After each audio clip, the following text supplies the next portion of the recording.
नमस्कार दोस्तों, आप देख रहे हो देवश्री इंस्टीट्यूट इंदौर से यूट्यूब प्लेटफॉर्म पर।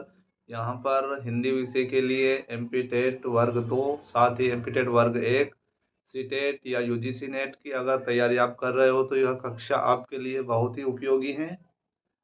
हिंदी साहित्य में हम अभी तक कबीरदास के बारे में बहुत कुछ पढ़ चुके थे। आज उनके दोहों के बारे में हम पढ़ने वाले हैं। कबीरदास जी ने बहुत सारे दोहे लिखे हैं, जो कि उनके कुछ दोहे बहुत ही प्रसिद्ध है, जो हमारे बीच में उपलब्ध है, जो कि बहुत ही चर्चित है। वो उनके बारे में हम पढ़ेंगे। कबीरदास जी के जो दोहे हैं उनके अंतर्गत कबीरदास जी के दोहे, आज हम कबीरदास जी के दोहे पढ़ने वाले हैं। दशरथ सूत तिहु लोक बखाना, राम नाम का मरम आना, यानी कि उन्होंने राम को बहुत ही सूक्ष्म रूप में चित्रण किया है राम का। इसके बारे में हम समझने वाले हैं या इस दोहा को पढ़ने वाले हैं। पहला दोहा है उनका।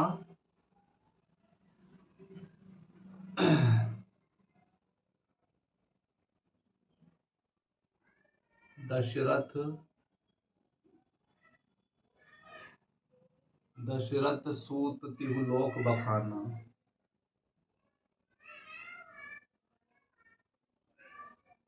दशरथ सूत तिहु लोक बखाना,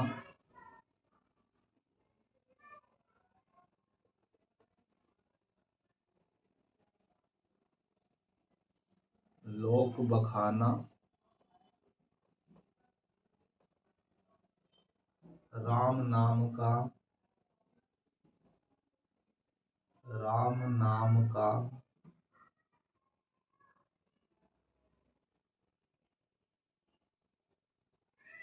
मरम है आना।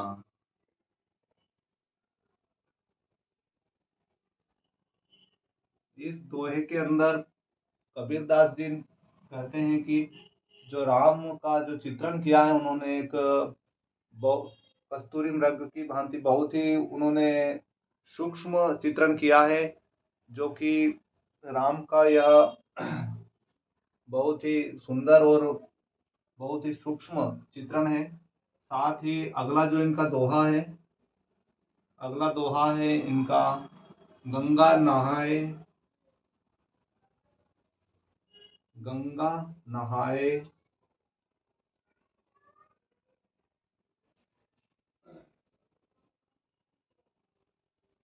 कहो नर कहो नर तरिंगे।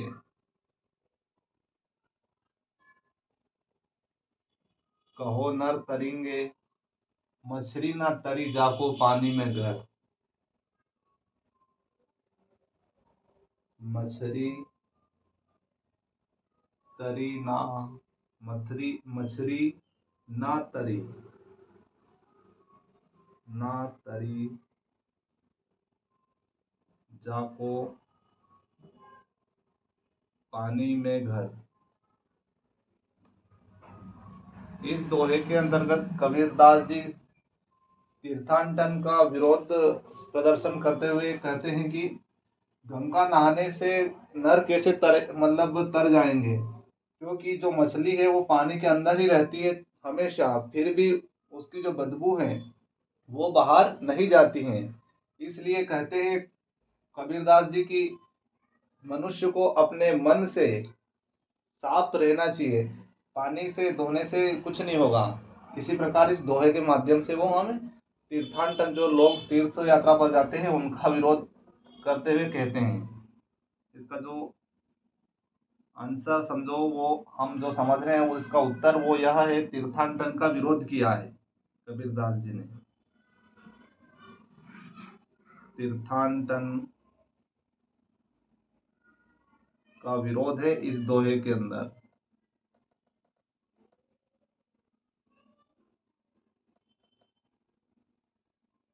ये दोनों दोहे आप समझ चुके होंगे। अब अगला दोहा जो है वह है। पाहन पूजे हरि मिले तो मैं पूजू पहाड़, ताते तो चाकी भली पीस काय संसार।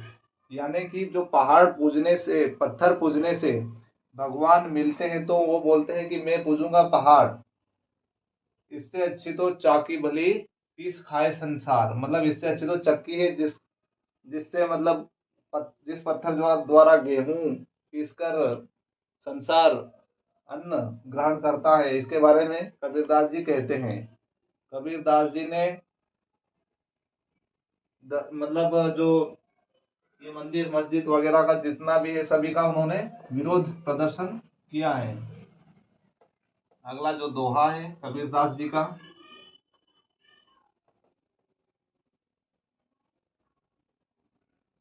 अगला दोहा कबीरदास जी का है,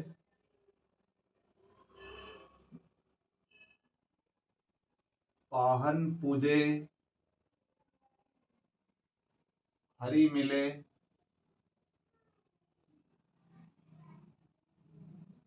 हरि मिले तो मैं पूजूं पहाड़, तो मैं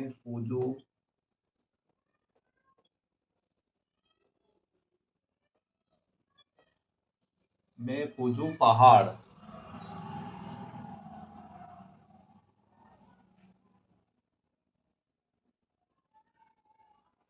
ताते तो चाकी भरी, चाकी भली, चाकी भली पीस खाए संसार,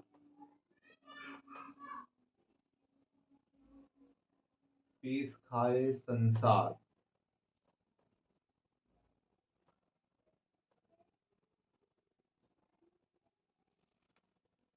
इस दोहे के माध्यम से मूर्ति पूजा का विरोध करते हैं कबीरदास जी। मूर्ति पूजा का विरोध,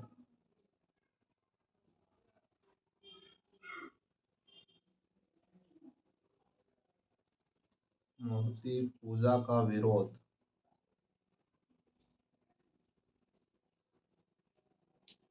ये दोहा भी अच्छे से समझ चुके होंगे। अगर किसी प्रकार की कोई समस्या हो तो कमेंट बॉक्स में अवश्य बताइए। अगला दोहा हम पढ़ेंगे अब कबीरदास जी का।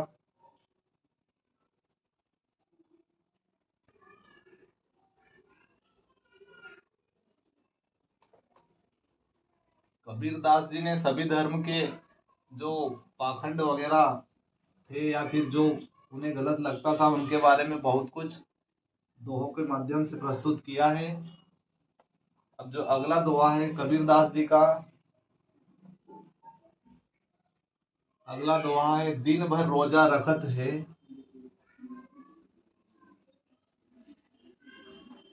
दिन भर रोजा रखत है, रखत है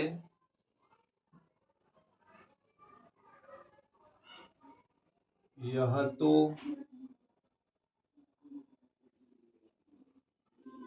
खून बंदगी,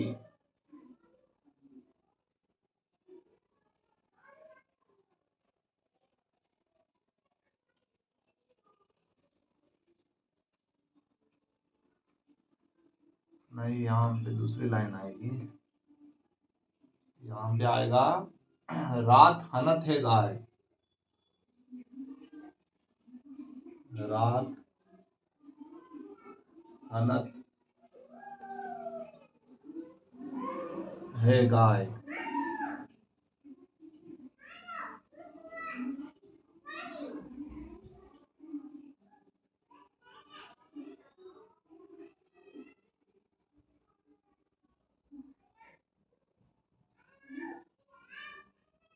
यह तो खून बंदगी,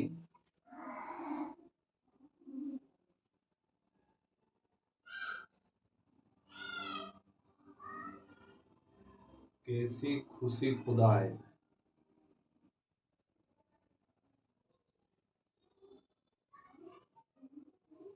कैसी खुशी खुदाए। यानी कि इसके माध्यम से, इस दोहे के माध्यम से कबीरदास जी कहते हैं दिन भर रोजा रखत है, दिन भर रोजा रखत है, रात हनत है गाय, यह तो खून बंदगी कैसी खुशी खुदाए। यानी कि मतलब दिन भर तो रोजा रखकर भूखे रहते हैं, साथ ही रात को मांस खाते हैं, गाय को काटते हैं, ऐसी बात इन्होंने कहा है। यह तो खून बंदगी, कैसी खुशी, इससे खुदा कैसे खुश होंगे। कबीरदास जी का तात्पर्य है कि हिंसा का कबीरदास जी ने इस दोहे के माध्यम से विरोध किया है। हिंसा का विरोध इस दोहे के माध्यम से।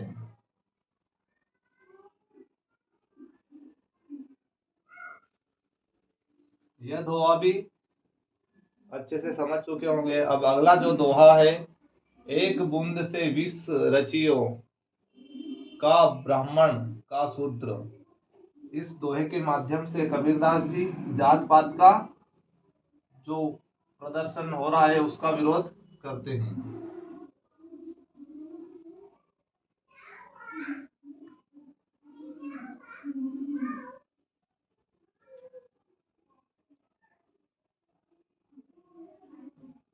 एक बूंद से विश्व रचियो, एक बूंद से विश्व रचियो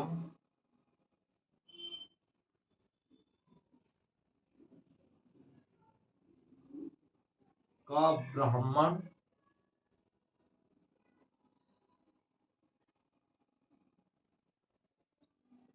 का शूद्र।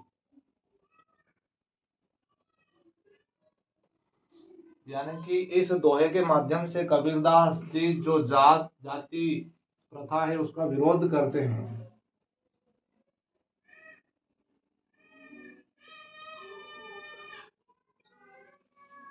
जात पात, साथ ही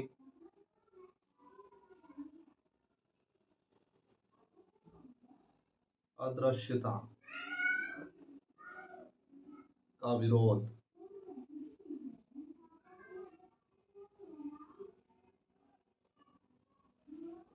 कबीरदास जी ने इस दोहे के माध्यम से जाति प्रथा का विरोध किया है। संत कबीरदास की काव्यगत विशेषता के बारे में हम अब पढ़ेंगे। इस दोहे तक समझ चुके होंगे। कबीरदास जी बहुत ही प्रसिद्ध संत है।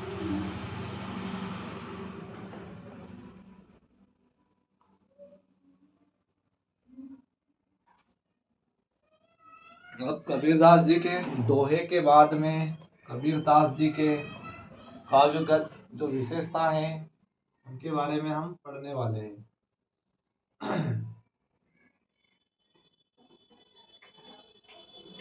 संत कबीर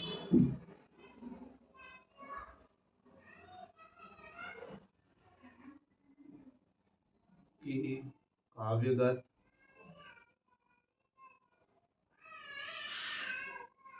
काव्यगत विशेषता।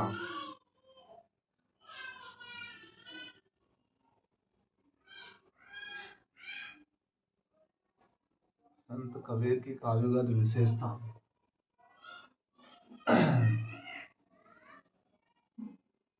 कबीरदास जी ने निर्गुण भक्ति की उपासना की है।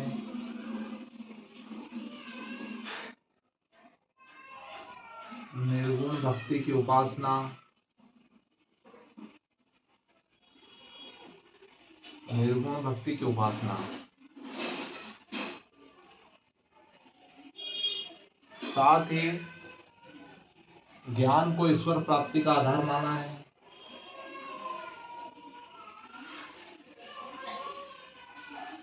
ज्ञान को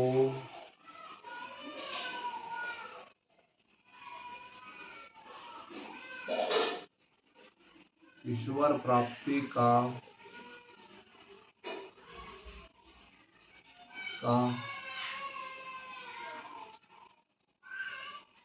आधार माना।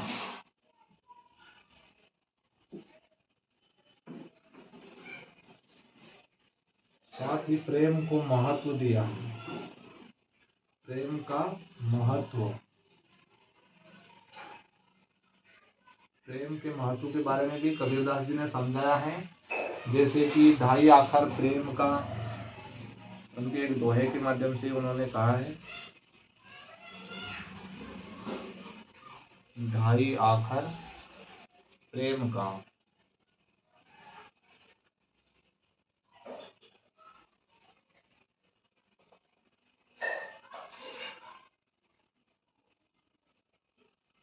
पढ़े सो पंडित होय, पढ़े सो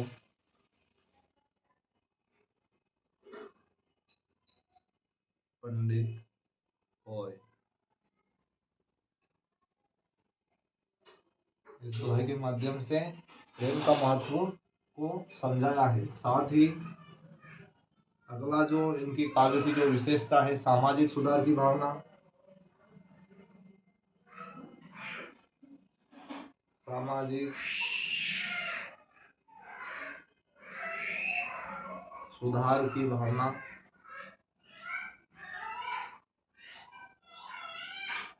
सामाजिक सुधार की भावना। सामाजिक सुधार की भावना के अंतर्गत इन्होंने एक दोहा लिखा है, जाति ना पूछो साधु की, जाति ना पूछो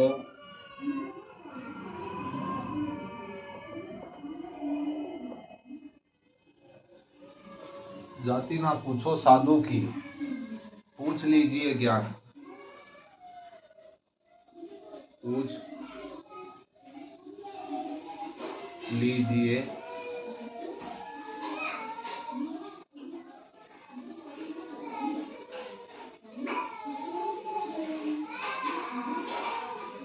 पूछ लीजिए ज्ञान। तो कबीरदास जी ने अपने काव्य के अंतर्गत निर्गुण भक्ति की उपासना की है। निर्गुण भक्ति का तात्पर्य यानी कि भगवान को नहीं मानने वाले, यानी कि कोई मूर्ति पूजा के अंतर्गत भगवान को नहीं मानते हैं, इसी को निर्गुण भक्ति की उपासना के अंतर्गत रखा जाता है। ये हम पढ़ चुके हैं शुरुआत में ही। साथ ही ज्ञान को ईश्वर प्राप्ति का आधार माना, ज्ञान को ही सब कुछ माना कबीरदास जी ने। साथ ही प्रेम का महत्व के बारे में बताया है कि ढाई आखर प्रेम का, पढ़े सो पंडित होए। ये ऐसे इस दोहे के माध्यम से जो प्रेम का महत्व है वो हमारे सामने इन्होंने प्रस्तुत किया है। साथ ही सामाजिक सुधार के अंतर्गत, जो सामाजिक सुधार था उसके अंतर्गत इन्होंने कहा है कि जाति ना पूछो साधु की, उससे अच्छा उनसे ज्ञान की जानकारी लीजिए, ज्ञान ले लीजिए उनसे, कुछ नया अनुभव सीखने को मिलेगा, हमें नया अनुभव होगा। यह बहुत अच्छा इन दोहों को माध्यम से प्रेम का महत्व और सामाजिक सुधार की भावना हमारे सामने कबीरदास जी ने प्रस्तुत की है। अब हम पढ़ने वाले हैं कबीरदास जी की जो भाषा शैली है उसके बारे में। इनके काव्यों की विशेषता के अंतर्गत जो इनकी भाषा शैली थी कबीरदास जी की भाषा के बारे में सदुकड़ी भाषा थी इनकी, क्योंकि इन्होंने, सदुकड़ी का तात्पर्य है बहुत सारी भाषाओं में अपने काव्य की रचना की है। इन्होंने जो रचना करी, जो कहानी कविताएं जो लिखी हैं वो सभी अलग अलग भाषाओं में लिखा है। हर भाषा का महत्व कबीरदास जी जानते हैं। भाषा शैली जो पॉइंट नंबर 5 डाल लें यहाँ तो बढ़िया रहेगा। भाषा शैली,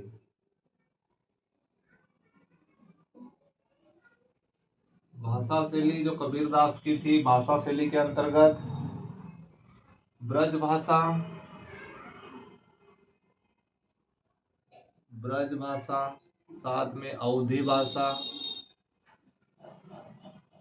भाषा, इसके अलावा खड़ी बोली,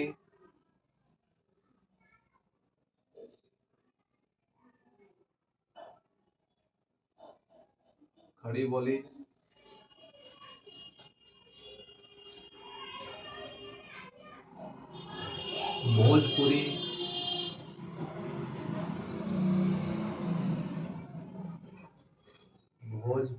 इसके अलावा राजस्थानी,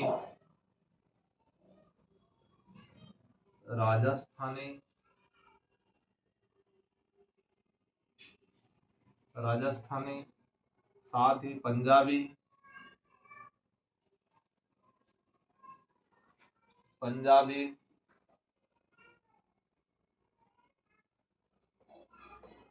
आदि भाषाओं का मिश्रण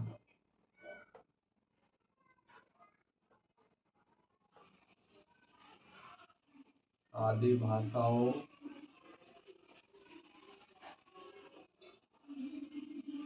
का मिश्रण कबीरदास जी के दोहों में देखने को मिलता है, या इनकी भाषा को मिश्रण, साथ ही इनकी भाषा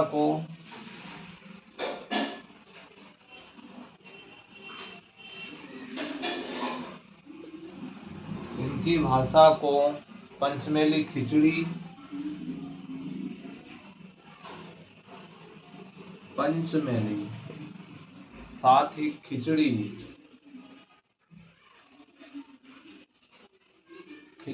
इसके अलावा सदुकड़ी,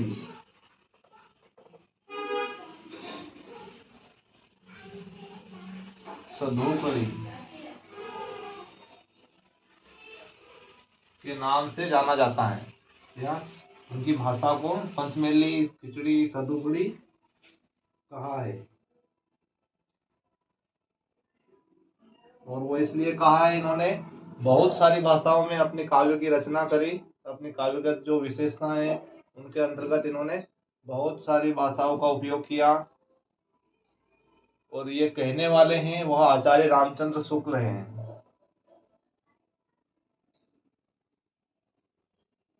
आचार्य रामचंद्र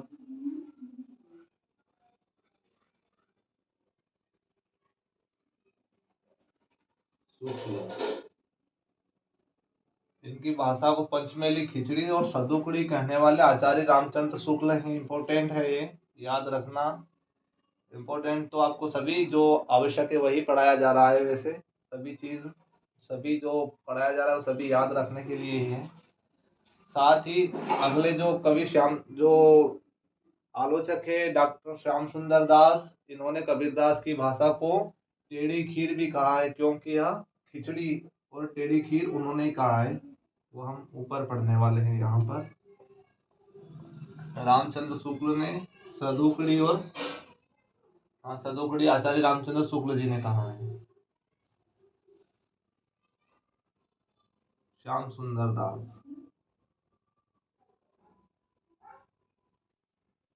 श्याम सुंदर,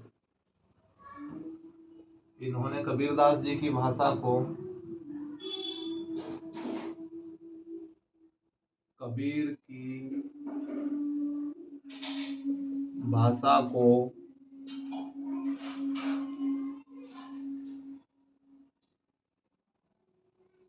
कबीर की भाषा टेढ़ी खीर ऐसा कहा है। भाषा कबीर की भाषा टेढ़ी खीर है,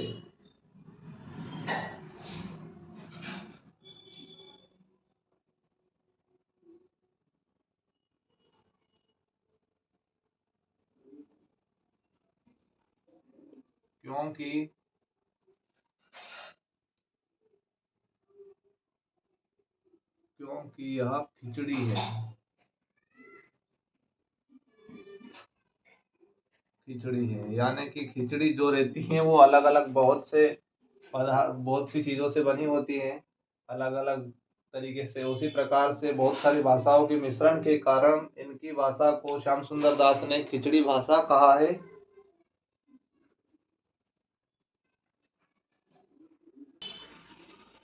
अगला जो पॉइंट है, अब कबीरदास जी की भाषा से लिखा या काव्यगत जो विशेषता है, उनकी काव्यगत विशेषता के अंतर्गत छंद विधान का जो था इनका, वो हम समझेंगे।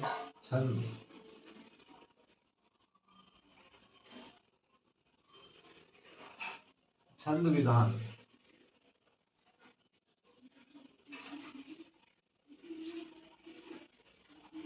छंद विधान में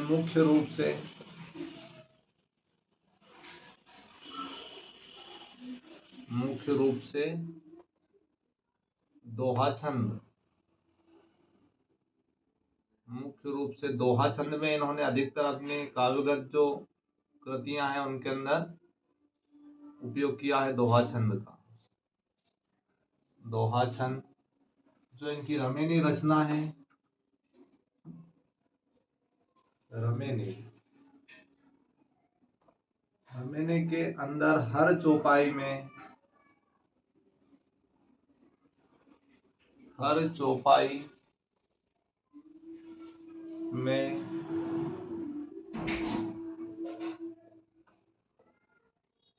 एक एक दोहा मिलता है। साथ ही जो शबद नाम की इनकी रचना है,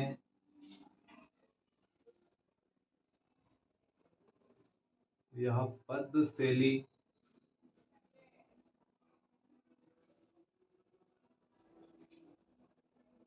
में लिखी गई है।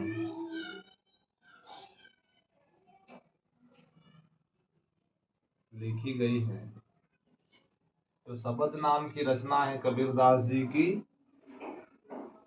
शबद नाम से, गलत लिख दिया मैंने, शबद, जो शबद नाम की रचना है वह पद शैली में लिखी गई है। इसके अलावा अलंकारों का प्रयोग भी कबीरदास जी ने जो किया है, अलंकारों का प्रयोग, अलंकारों का प्रयोग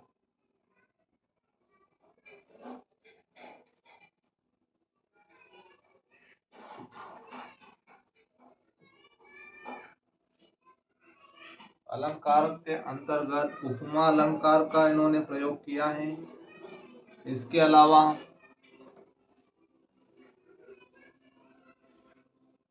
अन्योक्ति अलंकार, साथ ही विभावना अलंकार,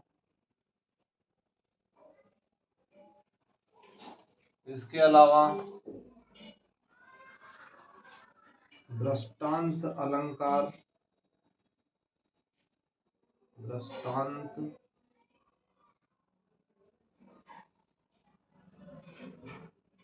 अलंकार,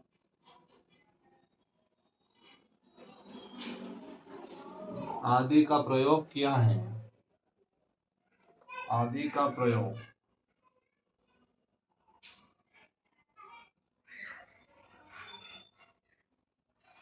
साथ ही कबीरदास जी के बारे में हजारी प्रसाद द्विवेदी कहते हैं, कबीर को वाणी का डिटेक्टर जो कहा है वह हजारी प्रसाद द्विवेदी जी ने कहा है।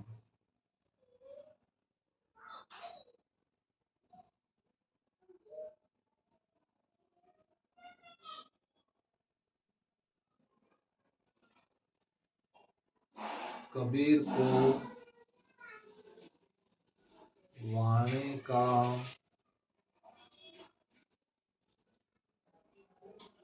वाणी का डिक्टेटर, डिक्टेटर कहने वाले हजारी प्रसाद द्विवेदी, हजारी प्रसाद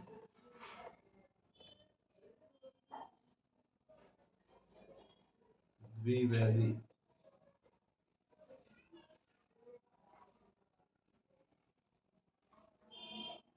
अब इसके बाद में अब कबीरदास जी की रचनाओं के बारे में हमें पढ़ना है। यहाँ पर संत कबीर की जो काव्यगत विशेषता है, इसके अंतर्गत छंद विधान भी हम पढ़ चुके हैं, अलंकार का प्रयोग भी इन्होंने जो किया है वो हम समझ चुके हैं, उपमा, अन्योक्ति, विभावना, दृष्टांत अलंकार इनका प्रयोग किया है। और कबीरदास जी को वाणी का डिटेक्टर कहने वाले हजारी प्रसाद द्विवेदी है। साथ में जो सदुकड़ी भाषा का जो प्रयोग किया, इनकी भाषा को खिचड़ी कहने वाले आचार्य रामचंद्र शुक्ल है। इन बातों को याद रखना। साथ ही अब जो श्री विल्सन के अनुसार जो इनकी रचनाओं का जो वर्णन है वो हम करने वाले हैं। तो कबीरदास जी की जो रचना के बारे में हम कल की क्लास में पढ़ेंगे, क्योंकि आज की क्लास का समय हो गया है। अगर वीडियो आपको अच्छा लगा हो तो आप अवश्य लाइक और शेयर अवश्य करिए। धन्यवाद।